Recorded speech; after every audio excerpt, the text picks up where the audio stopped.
शुभ नाम आपका? मेरा नाम हरीश राठौड़ है। सुनने में आया है आपकी बीएमसी बंद करने की धमकियां मिल रही है आपको, उसके बारे में आप क्या कहना चाहते हैं? विगत 2 दिन से मेरे बीएमसी पे लगातार पेनल्टी लग रही है। 20,000 30,000 रुपये की पर डे की पेनल्टी लग रही है और आज उसमें आदेश आना था बीएमसी बंद होने का।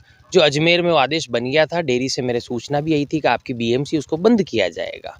तो विगत 20-22 साल से हमारी बीएमसी चल रही है, ऐसी कभी कोई स्थिति नहीं। पहले डेयरी चल रही थी, उसके बाद बीएमसी चल रही थी। ये घटना पहली बार हुई है जब बीएमसी बंद कराने के आदेश की बात आई मेरे सामने। अभी कांग्रेस का राज है। अभी केकड़ी में भी एक जुगल आछेरा है, उसकी दुकान को सीज कर दिया गया था, लेकिन क्या उसी तर्ज पे आपका भी है कुछ? जुगल जी अछेरा को मैं जानता हूँ, मेरे परिचित भी हैं और उनकी दुकान भी बंद हुई है, जानकारी है मुझे।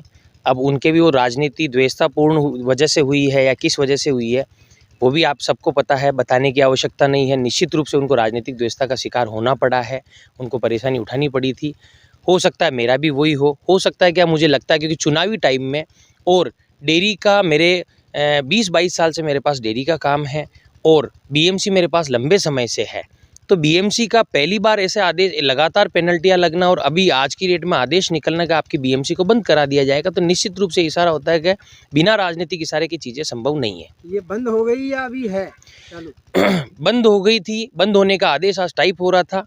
अब शत्रुघ्न जी, आदरणीय शत्रुघ्न जी है, उनको सूचना मिली, जो भारतीय जनता पार्टी के प्रत्याशी भी हैं। तो मैंने तो उनको नहीं कहा, पता नहीं उनको कहाँ से सूचना मिली। उन्होंने हाथों हाथ डेयरी में फ़ोन किया और वहाँ से मेरा भी फ़ोन आया डेयरी से कि आपकी बीएमसी वो यथावत चालू रहेगी, किसी प्रकार का कोई आदेश नहीं बन रहा है, अगर बन रहा है उसको निरस्त कर दिया गया है, डेयरी यथावत चालू रहेगी। अब ये चीज़ मैंने उनको सूचित नहीं किया, पता नहीं कार्यकर्ताओं के माध्यम से तो उनका फ़ोन आया मेरे पास।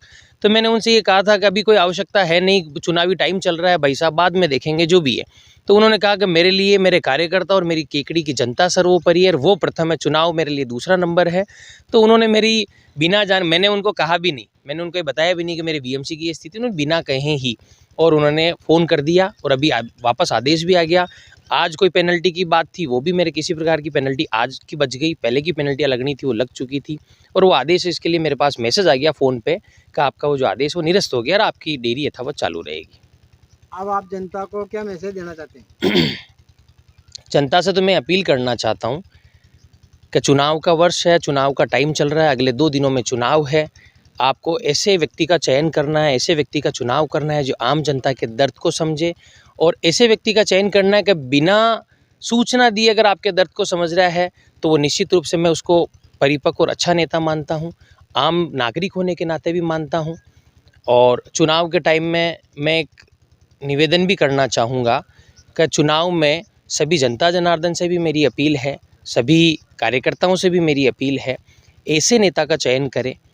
एक तरफ तो आपने को सबको पता है कि एक तरफ तो सोने की लंका है, अहंकार है, घमंड है, अधर्म है और एक तरफ धर्म की लड़ाई है, धर्म और अधर्म का युद्ध है। एक तरफ सच्चाई है, न्याय है, जनता का साथ है और अच्छा और सच्चा नेता है। तो वो जनता के ऊपर मैं निवेदन करना चाहूँगा कि ऐसे नेता का चयन करें जो नेता भविष्य में आम नागरिक के साथ खड़ा रह सके, धर्म के साथ खड़ा रह सके, सच्चाई के साथ खड़ा रह सके। पत्रकार जी, मैं आपको एक बात और बताना चाहूँगा। एक बार आप ये फार्म हाउस इधर भी एक बार दिखा दें। ये वही फार्म हाउस है जहाँ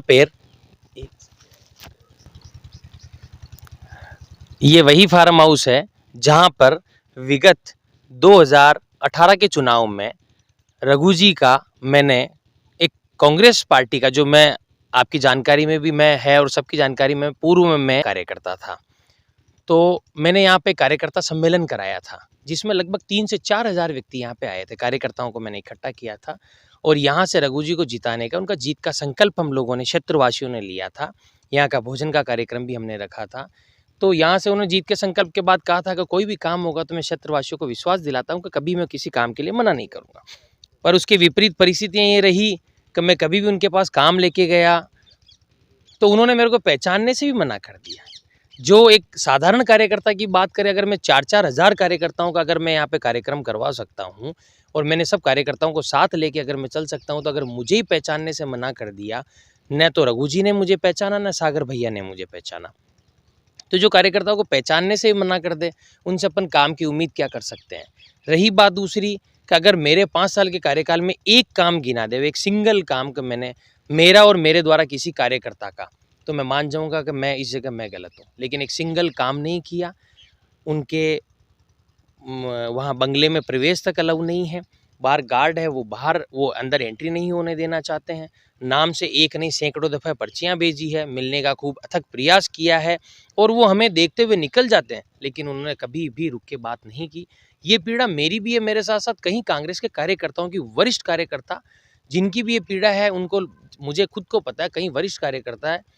निश्चित रूप से मैं उनकी मन की बात भी कहना चाहूँगा कि वो कार्यकर्ता यहाँ भले ही अपन कहें कि साहब हम नेताजी के नज़दीक हैं, अपने यहाँ से वो अपना स्तर रखते हैं कार्यकर्ता, लेकिन वहाँ पे उन कार्यकर्ताओं के सम्मान में भी मुझे नहीं लगता कि उन्होंने कभी रखी होगी, कभी सम्मान इतना कर पाए होंगे। सम्मान वाली स्थिति नहीं है और 5 साल का कार्यकाल मैंने पूरा देखा है। 5 बार मैं काम लेके गया, निराशा हाथ लगी, तो उसके बाद मैंने काम ले जाना, मैंने कभी उनसे कोई बात नहीं करी।